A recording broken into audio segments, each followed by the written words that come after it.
Episode 200! What? We are at episode 200. How did this happen? I'll tell you how this happened, Jeff. It happened because of our patrons. Yes. Who support us every month. They're the best. It happened because of the listeners out there. Second best. Who share the show with their friends. Yes. It happened because of the people that review us on iTunes. A distant third, but so important. Give a 5-star, but not the review. The review itself is not. You've heard this. You've heard this 200 times. Thank you so much for letting us do this 200 times. Sincerely. Thanks, guys.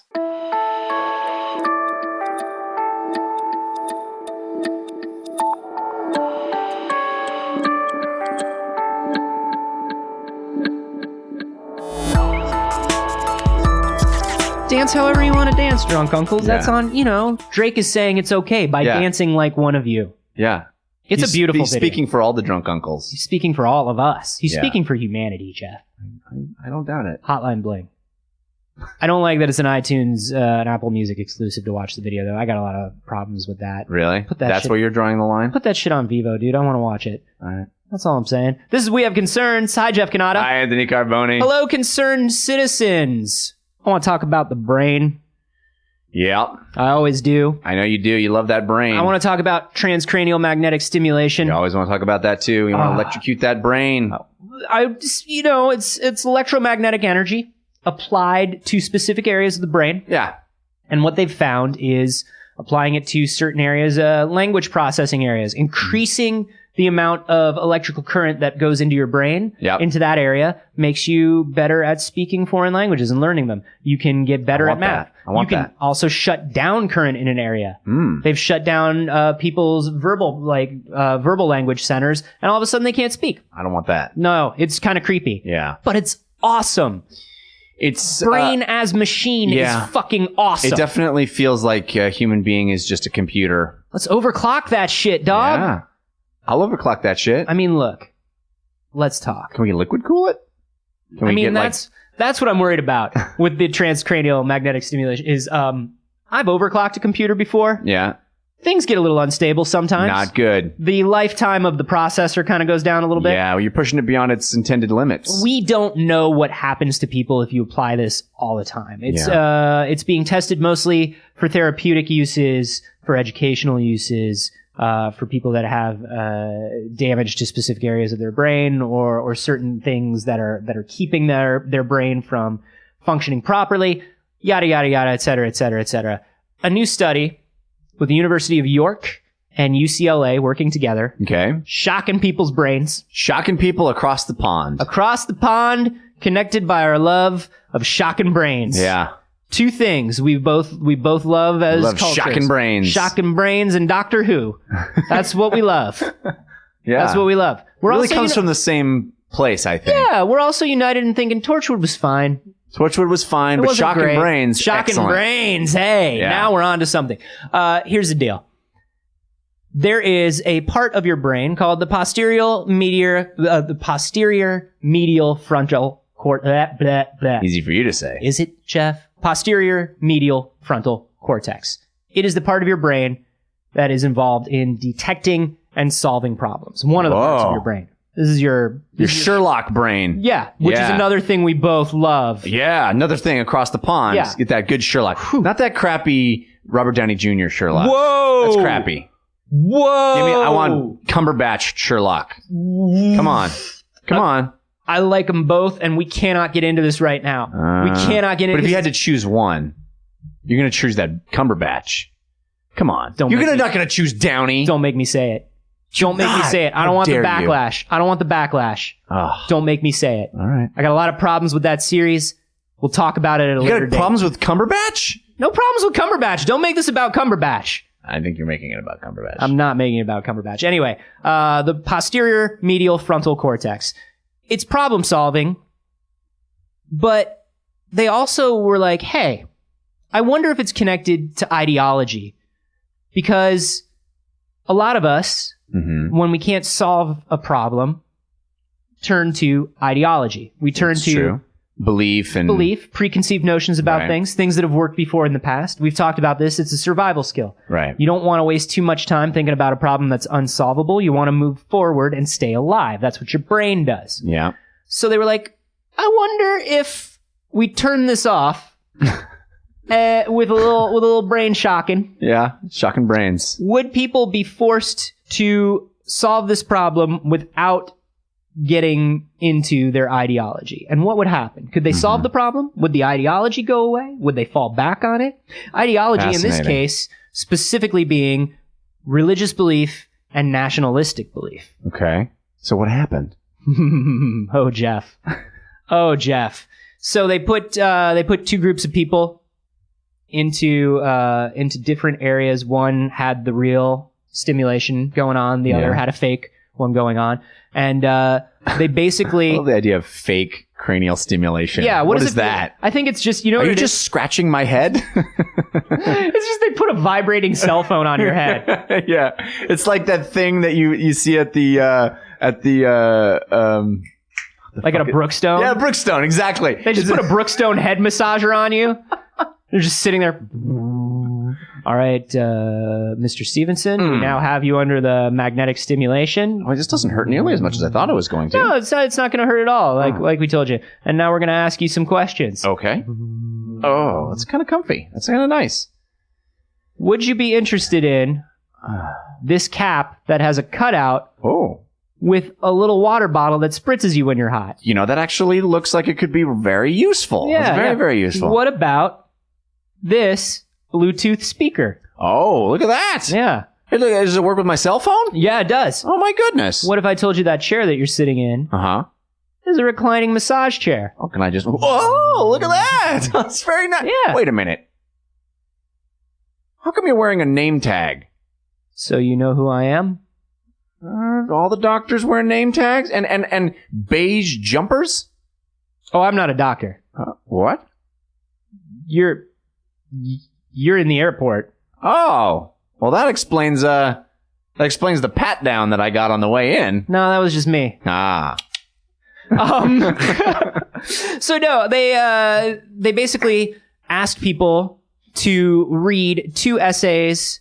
One was critical of the United States. The other was complimentary about the United States. And normally, people will double down on their own beliefs and group values. Okay. When they removed the activity in this center of the brain, people did not. People were very receptive to the essay. Huh. More receptive than they would have been. Also, they asked people to think about death. Okay. They asked them their beliefs about death. Yeah. The people who had the activity in that part of their brain shut down just did not believe in God. Wow. Or angels, the demons, anything like that. They normally did? They were more likely to, yeah. Wow. So you're saying shocking brains turns off religion? Removing activity, hampering activity in this part of the brain, yes. It also led to a 28.5% increase in positive attitude toward immigrants in response to the they read a critical letter written by an immigrant about the problems with the U.S. And while normally they would be like, "Hey, man, like you're not even from here and you don't get it," like there are things. They read it with this part of their brain turned on, and they were like, "I am receptive to these ideas, and I'd like to discuss them more." I rest my case. What? I rest my case that religion is tied to intolerance. No matter what.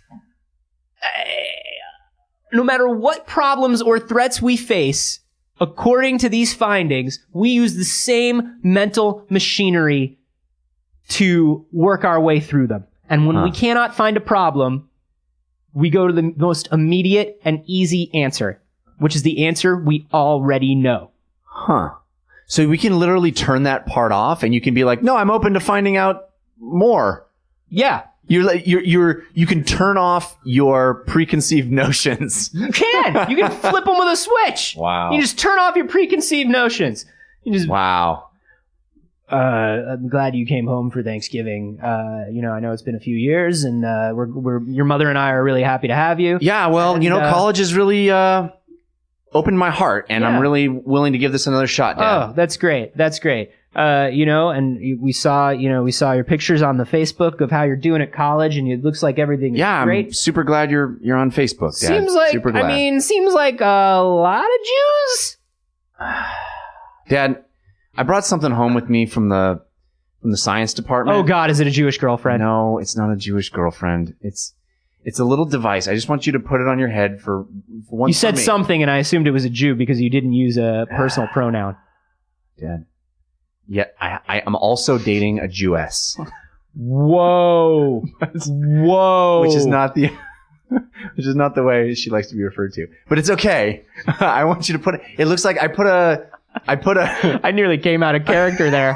I was like, don't you let me hear you calling any fucking members of my family Jewesses. It's because he was raised in this. It's consistent with the character. Oh, okay. Go on.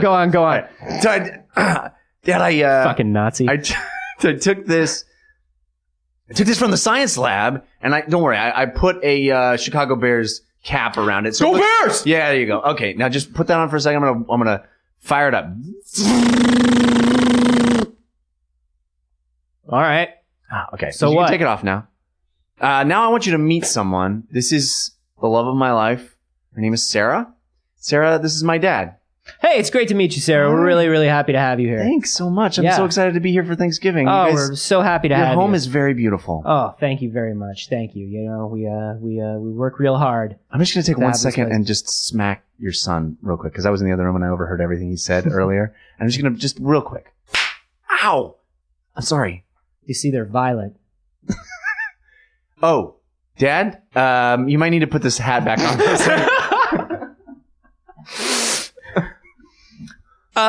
This is a super... I mean, I am 100% unsurprised by this. Yeah. I'm 100% unsurprised by this. Everything we believe comes from the machinery we're made of. Yeah. You know, to a certain... I mean, doesn't that dehumanize us in a certain way? Like, everything you believe in can just be shut off? No. It's just... I mean, it doesn't dehumanize. I think we just need to rethink our definition of humanity, of what like makes us us. Yeah. Like I've said this before, it doesn't matter, man. It doesn't matter if like what's coming from us is coming from electrical current in our heads or from some great spiritual thing in the sky. It doesn't matter. The end result is the same. It's true. The end result how we is the perceive same. It is the same. Yeah. But how malleable it is not the same. Oh, I mean, there is something. I mean, I understand when people get a little creeped out about identity and loss of it? Yeah. Yeah. Well, like I mean, everything I've ever believed. I don't believe any of that. I mean, that's kind of disturbing, no? Sure. Could also be rad. I got a lot of stuff I'd like to zap out of me. Yeah. Don't you think? Just like Eternal Sunshine of the Spotless Mind style, just like selectively not know things. I mean, I guess here's my thing. I believe that when we get to the future where you can turn off memories, turn off things that make you, change your beliefs, do whatever it is you need. Everybody's got to draw that line for themselves. Yeah. And it's whatever line you feel comfortable at. My comfortability is I would probably not get rid of any memories. You wouldn't? No, but I'm really bad at retaining memories anyway. My brain is really good at shoving things down. You know? Yeah. Like you can ask me what happened. Like we've talked about this before. Ask me anything that happened between the ages of like 10 and 23. Yeah, you just don't. I don't know. Don't remember that At stuff. one point, I was having my birthday at a Chuck E. Cheese, and then I got a degree, and I think Chuck E. gave it to me. No, that's not how that works. Something had to have happened in between because it was a long period of time. Definitely a dark area there that you're not remembering. So, Jurassic Park. Yeah. And then Jurassic World. And then Jurassic World. That's all there. No, there's a couple of terrible sequels in there, man. No, I'm not. Yeah. Nothing. I got nothing. I just woke up one day and I think all my clothes were different sizes and I don't know why. But I think everybody's going to have to pick these things for themselves. There are things that I would like to get rid of in my brain. I would like to get rid of a lot of fears. Yeah. I would like to get rid of a lot of bad habits. Sure. You know, and if religion. there are ways... Well, I don't particularly have religion. Neither would I, but wouldn't it be great to eliminate in others?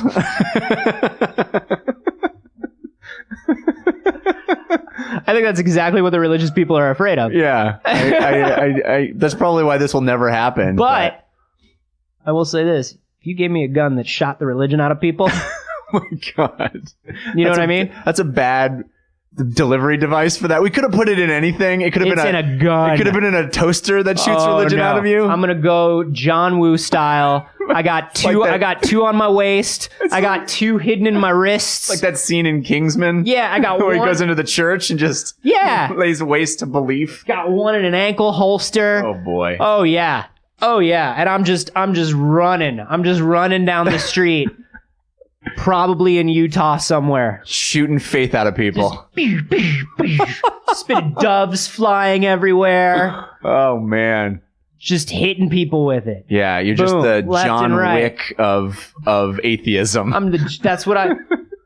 Listen, if anybody out there is listening and you can wrestle control of my gravestone away from my wife. Yeah.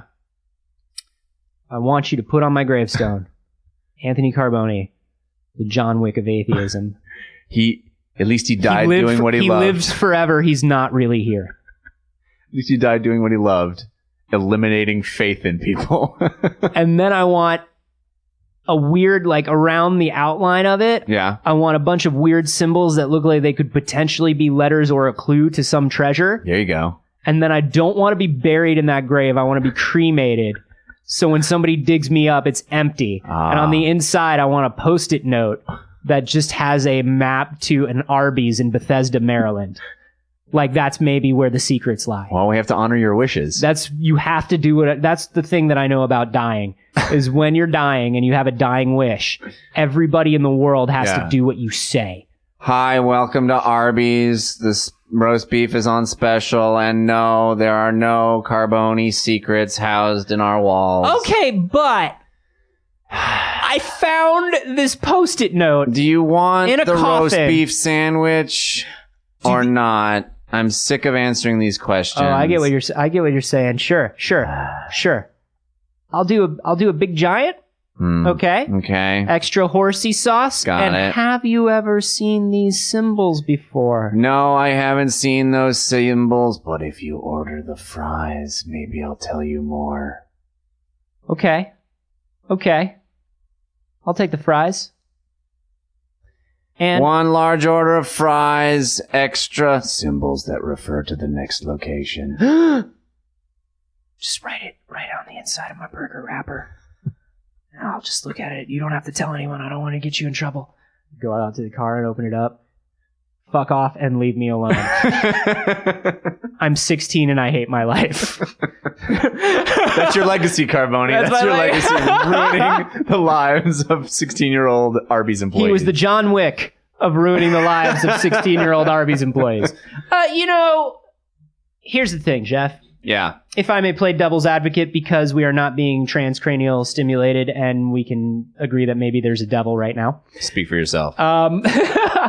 But there are cases in which belief, philosophy, ideology help us. Absolutely. No one would argue that the golden rule isn't a lovely thing. There are people, I know people who have personally, their lives have been saved by religion. Their lives have been saved by basically dogma, right? You think of everybody who's in recovery, people I know who are in AA, NA, they will 100% agree. They're like, higher power. This is a set of dogmatic rules. Yep. I have to believe in some sort of higher power. Yep. And I do it, and I'm sober, and fuck you, it works. And I'm sure there's a lot of people listening who have already shut off this episode and discussed and canceled their subscription to our podcast who believe strongly that religion is a positive thing in their lives. My argument is just that it has caused more awful stuff. Organized religion has caused more terrible things in the history of man than not. Well, and this is an early study, but if it proves that the part of your brain that is connected to religion is also connected to the part of your brain that shuts people out, that holds kind of intense nationalistic ideas without being able to question the things around you, is intolerant, is clearly, I mean, and we have to investigate what that connection is further. Right. By shocking brains.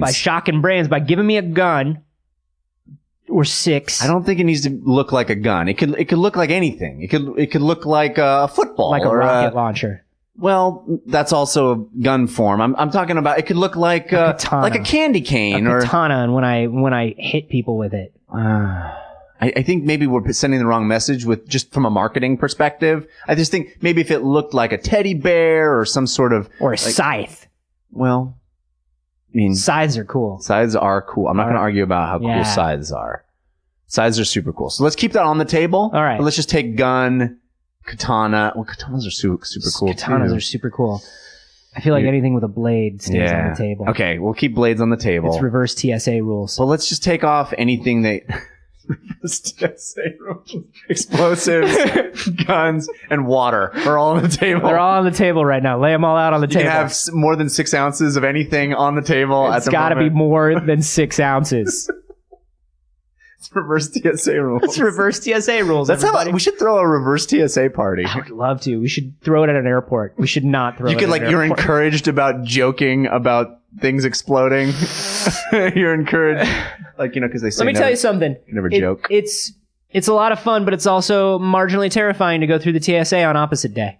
Yeah. It really is. They give you shoes to put on. Mm-hmm. That's rough. And they ask you to bring concealed things. Yeah. It's fun. It's a dangerous day to fly. It really is. Yeah. I mean, but also if you're looking for deals, Lifehacker says that's the best time to fly is opposite day. The thing that sucks is you arrive where you departed, and you never get to where you're headed. I mean, there's a lot of stuff going on to unpack, but if you can do it, the prices are unbeatable. Prices are unbeatable. What do you guys think about this? What do you guys think about what this says about religion? What do you guys think about what this says about being human? Yeah. And having sort of free will and individual identity. Yeah. I think this has a lot of ramifications, and I wonder how much more these people will be allowed to study it. Yeah, we'll see, right? You can hashtag all those John Wick, and I'm on Twitter at @acarboni. Did I already say that? No. Oh, great. I'm at Jeff Canada. Perfect. Then we've done it. We did it. We gave all the information that they need, and now we can go back to Shocking Brains. Yay! It's all I like to do.